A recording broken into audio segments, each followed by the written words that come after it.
गोटे छोटिया सहर में गोटे पिला रोला ना थिला राहुल। से खरा छुट्टी रे सबु बेले ता जेजेबापा पाखक जाऊला। ता जेजेबापा शांत सरल एवं प्रकृति प्रेमी थिले। तांको घर पाखरे गोटे छोटिया बगीचाटीए थिला एवं सेठी से गछ मानकर देखा देखी करुथिले।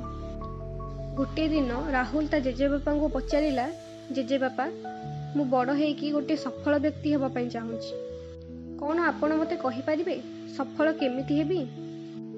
जेजेबापा हसिले एवं कहिले, एहार जवाब मु तते गोटे अनुभव देबी। सेमाने गछ दुकान को गले आउ सेठू दुईटी गछ आनिले। घरे आसिकी जेजेबापा गोटे गछ को गोटे कुंडरे लगाइले आउ ताकू घर भितरे रखिदेले, आउ गोटे गछ को घरर बाहरे लगाइदेले। तापरे जेजेबापा कहिले, तते कौन लागुची ए दीटा गछ भितरु कोउटा भविष्यत रे अधिक भल आउ बड़ हबो? राहुल भाबिला आउ कहिला, जेजेबापा जो गछटा घरे लगा जायछि सेईटा भल हबो, काहेकि ना से सुरक्षित, किंतु बाहरी जो गछटी लागिछि से खरा मेघ एवं जीवजंतु मानक भली अनेक समस्यार सामना करबाक पड़िबो। जेजेबापा हसिले आउ कहिले, ठीक अछि, देखिबा आगु कौन होछि। छुट्टी सरीगला आउ राहुल घर को फेरीगला। 5 वर्ष पर राहुल पुणी खरा छुट्टी समय रे जेजेबापा पाखक आसिला आउ पचारिला, जेजेबापा आग थर मु जेतेबेले आसीतिली सेतेबेले जीवन रे सफल केमिति हबा सेईटा पचारिथिली, किंतु तमे किछि भी कहि नथिला। एई थर तमे जेमिति हेले मते किछि कहिबाकू पड़िबो। जेजेबापा हसिले आउ कहिले, हौ चल एथर तो प्रश्नर उत्तर दबा, किंतु प्रथमे से गछ गुड़ी को देख जोटा आमे मिसिकी लगेइथिले। से प्रथमे से गछ पाखक गले जोटा गोटे कुंडरे आउ घरे लगा जाइथिले। सेई गछटी आजी टिके बड़ होइकी गोटे छोटिया वृक्ष होई जाइछि। तापरे से बाहर को गले जोठी से आउ गोटे गछ लगाइथिले। सेठी गोटे बड़ वृक्षटीए ठिया होइथिला, जहार शाखा गुड़िक बहुत दूर पर्यंत लंबी रही, जहाँकि लोक मानू छाई देउथिला। जेजेबापा कहिले, एबे कह पुओ, एमानक मध्यरु कोउटा बहुत बड़ एवं घन होइछि एवं एमिति काहेकि हेला? राहुल कहिला, जेजेबापा जो गछटा बाहरे थिला सेईटा बड़ एवं सफल हेला, किंतु एटा केमिति हेला? ए तो बहुत खरा वर्षा एवं अंधार सहितिबो।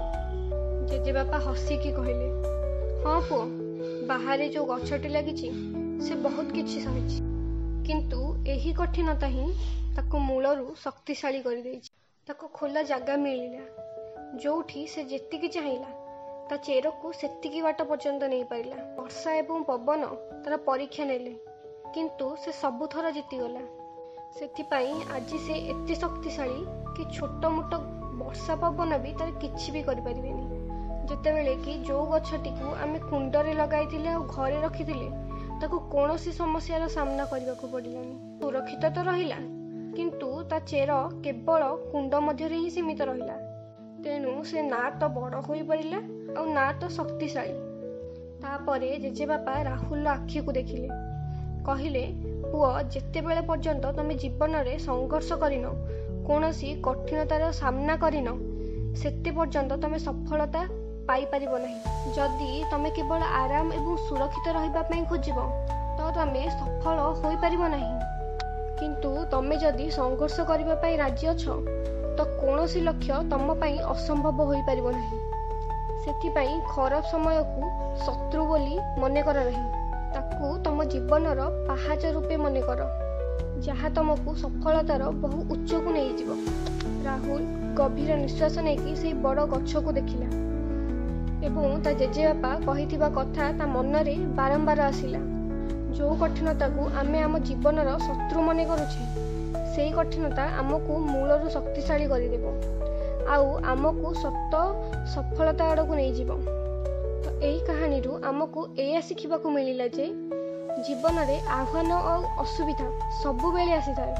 केतेबेले परिस्थिति आम विरुद्ध रे होई थाए तो केतेबेले रास्ता अंधारुआ देखा जाय थाए, किंतु एही परिस्थिति आमको बाध्य करि थाए ଆମ ଭିତରେ ଲୁଚିଥିବା ଶକ୍ତିକୁ ବାହାର କରିବା ପାଇଁ। ଯେମିତି ବାହାରେ ଲାଗିଥିବା ଗଛଟି ଅନେକ ବର୍ଷା, ଖରା, ପବନ ସହି ନିଜକୁ ଗୋଟିଏ ଦୃଢ଼ ଏବଂ ଶକ୍ତିଶାଳୀ ଗଛରେ ପରିଣତ କରିନେଲା। ସେଥିପାଇଁ ଯେତେବେଳେ ଆମେ ଅସୁବିଧାକୁ ଡରିବା ବଦଳରେ ସାମ୍ନା କରିବା ନା, ଆମେ ଭିତରୁ ସେତିକି ଦୃଢ଼ ହୋଇଯିବା। ଆରାମଦାୟକ ଜୀବନ ସୁରକ୍ଷିତ ହୋଇଥାଏ ସତ, କିନ୍ତୁ ସେ ଆମ ଭିତରେ ଥିବା କ୍ଷମତାକୁ ବାହାର କରିପାରିନଥାଏ। ଯେଉଁ ଲୋକ କଠିନତାକୁ ଦେଖିକି ଡରିକି ଦୌଡ଼ନ୍ତି ନାହିଁ, ସେଇ ଲୋକ ହିଁ ଦିନେ ସଫଳତା ପାଇଥାନ୍ତି। କାରଣ ସଫଳତା କେବଳ ସୁବିଧା ଦ୍ୱାରା ନୁହେଁ, ସଂଘର୍ଷ ଦ୍ୱାରା ହିଁ ମିଳିଥାଏ।